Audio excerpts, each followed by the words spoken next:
hearts in the land of the free. Galvanized truth, just you and me. Freedom ain't cheap, gotta hold tight. In Jersey, sure we'll win this fight. No more tears, just righteous pride. In the streets, our spirits reside. Unity strong, we walk this line. One big voice, it's our time. Jersey show, we got the fight. Stand together through the night. America first, raising the flag. We ain't never gonna lag.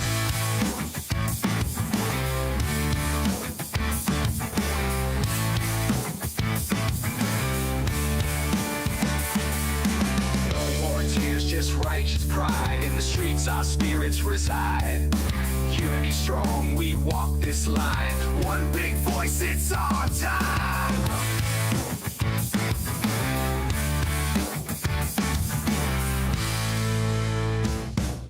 Generation fighters, take the stand. From shore to shore, we reclaim the land.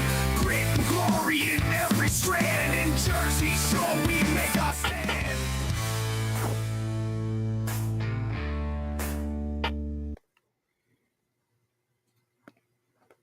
Hello, everybody, and welcome back to the Jersey Shore podcast. That's S-U-R-E because we are always sure. Coming to you here live from First Amendment Live Studios under the APN America's Pulse Network. I have a very special guest here, my mentor, Steve Diorio, another radio host in 92.1. I learned a lot from him. I'm going to go into my monologue, and before I go into it, I want to play a quick clip to show you what I'm going to be talking about. Denied. We've probably all heard the dreaded D word from our insurance company at one time or another. But one South Jersey woman battling breast cancer says her insurance company is refusing to pay for a scan. It's a decision she says could really hurt her in her battle against the disease. And she's not taking this lying down either, even going as far as to say and to make a dramatic post about the whole thing on YouTube with the title, "My Health Insurance Company is Trying to Kill Me." So what's going on here? Our Joyce Evans, live in Egg Harbor Township, Atlantic City. Fill in the blanks here for us, Joyce. Well, Jason and Dawn, this Egg Harbor Township mother of two says she's already received some false negatives from tests that have been approved in the past. And now she says she has no idea if the treatment she's been on is still working or if the cancer is progressing. People look at me and think, wow, you look great. You must be fine. Everything's good. Looks are deceiving for Beth Galdo Desher as she stacks her 28-day pill box with meds and vitamins that have been keeping her metastatic breast cancer in check. Physically tired all the time. I'm always tired. Every day is a struggle for me. I'm trying to survive every day, but I do live with cancer inside me every day. Beth's battle began 3 years ago when she was diagnosed with stage 3 bilateral breast cancer at age 39. She had a double mastectomy and completed months of grueling chemo, radiation, and strong medications. So I finished everything. My back was bothering me. My doctor sent me for an MRI. Something was wrong. More testing. The bone marrow biopsy came back positive for metastatic breast cancer. For the past 2 years, Beth says her pills have been working. She says she knows that because her regular PET scans have shown no progression of her disease. It's how she says she and her doctor have been monitoring it. But when she went back for a 6th PET scan in August, that's when I was denied. The feisty mother of two went to work, researching. She and her doctor writing her insurance company. Denied again. Now she's taken to social media. I really need your help. I don't want to die, but my insurance company is trying to kill me by denying me approval of my treatment.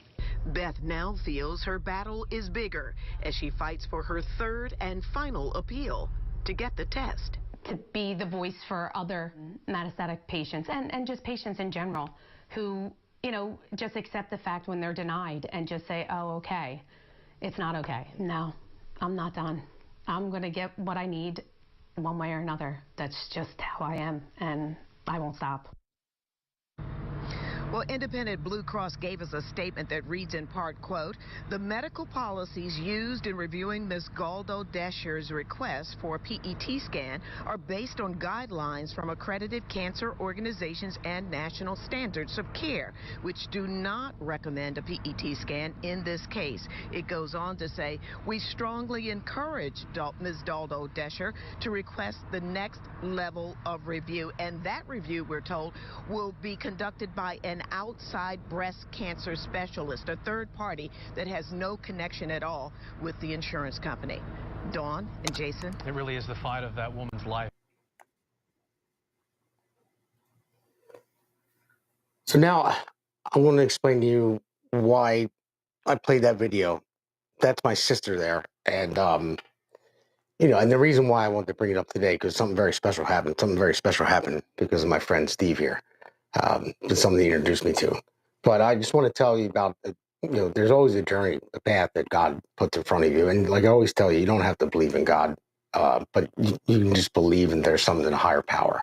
I'm in construction, as you all know. I love what I do for a living. Never thought I would get involved in politics. Never in my life would I think I have a radio show. Never in my life would I think I have a podcast.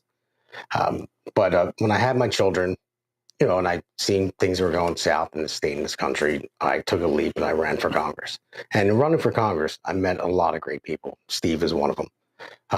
And everyone else that even joined my team and all the other people that I've met along the way that are out there making great strides in trying to help people in their lives. And, even my buddy Pete, I've actually met him at a movie theater. He just told a story on my radio show, 92.1 last night, how 8 months ago, we went to see a movie that my wife and I rarely go to the movies. We have kids. He has 2 kids too. Same thing for him. And we just happened to run into each other at the movie theater. And he's like, wow, I voted for you. And then he's like, now I'm on the radio. And now I got asked by the Camden County Republican chair to run for assembly. And now he's on the ballot running for assembly. So things happen for a reason. And when, I'll tell my sister's story real quick. So when she was diagnosed with breast cancer, she took to social media and recorded a video and saying her insurance was trying, to kill her. So basically, she had to get a PET scan roughly every 3 to 4 months to see if the cancer moved on from her bone marrow, because she went through a lot of treatment. She had the double mastectomy. She was diagnosed with stage 3 cancer in 2017 and went through all kinds of treatment for that. And she thought she beat it. So she went and rang that bell, University of Penn. Everyone was there. Whole family was there. Sorry. Everyone was proud of her and thought she beat it, but she did. It went to her bone marrow. So then, sorry, we get it together. So then now it moves on to her organs. And Steve here, it's Penny's Fractions, one of the sponsors. He's very involved with it. He's a great guy. And I just happened to be, he invited me to one of their dinners, and I filmed one of the speeches for Dr. How do you say the name? Dr. Zanicki. Zanicki, yeah. And I sent it to my sister. And she happened to be in Florida at the time with her daughter. And, I'm just going to read what she said. Sorry. So she was in South Florida in Tampa. And little did she know that Moffitt Cancer Center is on the campus of the University of South Florida. And her and her daughter walked right in, took a tour. And this is the moment I sent it to her. And she looked it right up. And she turned her head and saw it, the building right there. And she went in and she talked to Dr. Hopefully I don't botch his name, Oxia Soyano Muir. And she's a breast oncologist and that does this particular research study using dendritic cell treatment and to see if, she could be a part of it. So now her appointment's set for April 15th, and she's flying down to Florida. She talked to her doctor at University of Penn and thought it would be a great idea. And they can actually, in some cases, cure stage 4 breast cancer, which has been uncurable since it's been around. So I mean, I think God puts us in a path for a reason. Like I said, I never thought that I would run for office. Never thought that I would meet people like Steve. I never thought that I would meet people like my producer here. And it's all because of a choice that I made, but I felt like I had to because I wanted to help people and I wanted to make change. And when this happened, it can't be a coincidence. So Tony put me in this path for a reason. And sorry, I'll clear myself in a second. So Steve, you could talk about it. Well, I'll tell you what, Damon, God is great. God is good because God puts people in our paths, whether we shake their hand, give them a hug, or walk around them or knock them over. Most of the time, we as Christians shake their hand and give them a big hug. And that's what we're going to do to your sister. That's an amazing story. She just happened to be in Florida and she looks up and there's Moffitt Cancer Center. Now, Dr. Zanicki, originally, when I first met him, I've been helping him for 2010, since I guess 2010, 2011. And when I first heard him on the radio, I would be driving into my show from 11 to 12, and I would hear him on my friend Pearl Giordano's show. And I would hear about, oh, he's got this cure for breast cancer and blah, blah, blah. And all of a sudden I said, yeah, everybody has a cure. And the more I listened, the more I said, yeah, this is important enough for me to get involved.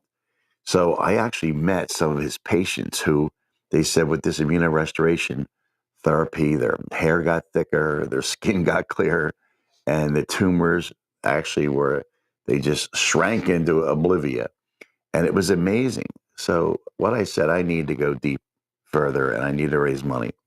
So that's exactly what we've been doing. Dr. Zanicki's amazing.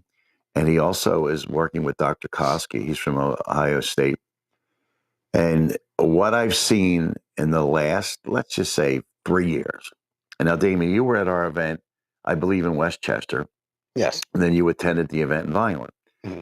And the presentation that Dr. Zanicki gives us, sometimes you may be skeptical, but when you have a loved one like you do, your sister, you don't have a choice but to pay attention. And the more you pay attention, the more you see the good work that Dr. Zanicki's been doing. Now, he's starting his phase 3 in his clinicals. Phase 1 was treatments of about 20 to 80 people. And they look for the dosages, they identify side effects. Phase 2 was focused on efficacy, and between 100 and 300 people. And that's where we're at. And we're finishing that phase. Now we're at phase 3, confirmation and comparison, tying it all together, perhaps 1,000 patients. So in the next 6 months, I have a funny feeling with RFK Jr. and Donald Trump, especially under Donald Trump's right to try law. We've created many patients under that. If you're not familiar with the right to try, some of the folks out there, Donald Trump passed legislation where if there is a program or some sort of life-saving, treatment that hasn't yet been through the FDA, you can get a temporary approval and be treated under Dr. Zanicki's work. So that's where we're at now. And we're very excited about this phase 3 that's going to be starting any day now. That's amazing. I mean, I heard his story. I heard the story when he told about a woman that was in a wheelchair. She couldn't get out of the wheelchair. Like her bones were so decrepit. And my sister, I mean, I couldn't even get through everything she wrote. She just cracked the rib up because it's all in her bone marrow. It moved onto her liver, and she just cracked the rib just by walking. Yes, and that's what Zanicki was talking about. The woman was in a wheelchair. Her bones were they weren't dense enough to do it. But then he said within 2 weeks she was standing. And then going to the grocery store and dancing. And dancing, yeah, it was amazing. When I sent to my sister, I couldn't believe it. She called me up. She said, I just turned my head and I seen the Moffitt building. Right. And she was right there when I sent it to her. So things happen for a reason, man. I'm sorry I got all choked up, but it's my sister. I love her. And I really believe things happen for a reason, and God puts you down a path for different reasons. So that was all the work that I did running for office, all the work that I did being on the radio show, all the work that I did with this podcast, and everyone that helped me. Maybe that's the reason, and I'll be good enough with that. So well, that's great, Damon. Yeah, what the trick here is not just the fact that we're treating these people with this dendritic cell immunity, immunorestoration cancer treatment. We've got to make people aware that this is out there and there is hope. Just because a woman has it, whether it's a breast cancer, ovarian, any kind of cancer that women are prone to, shouldn't be a death sentence. And like your sister, there's hope out there. Even though she's pretty advanced, she still has hope. There's always God on our side, and there's always Dr. Zanicki's work. So let's see if it all pulls together for the benefit of your sister. Oh, I hope it does. Hope so. So we'll see. I mean, she's a fighter. Trust me, she is. I mean, her nickname growing up was always Bitchy Beth because that's how she is. She won't stop. She'll always find a way to prove that she's right, and she wants to prove that she has the right to live. And trust me, she's out there doing that, and I'm very proud of her. And that's why that Fox. That's actually how I got started into getting into politics. Really, when I found out that her insurance company wasn't going to cover her for these PET scans that literally cost. I mean, it's not a lot. It's literally like I think it's like $1,000 every time to do a PET scan, or it might be like 1,200 at the time it was. And they denied her because she was stage 4, and they said it's incurable.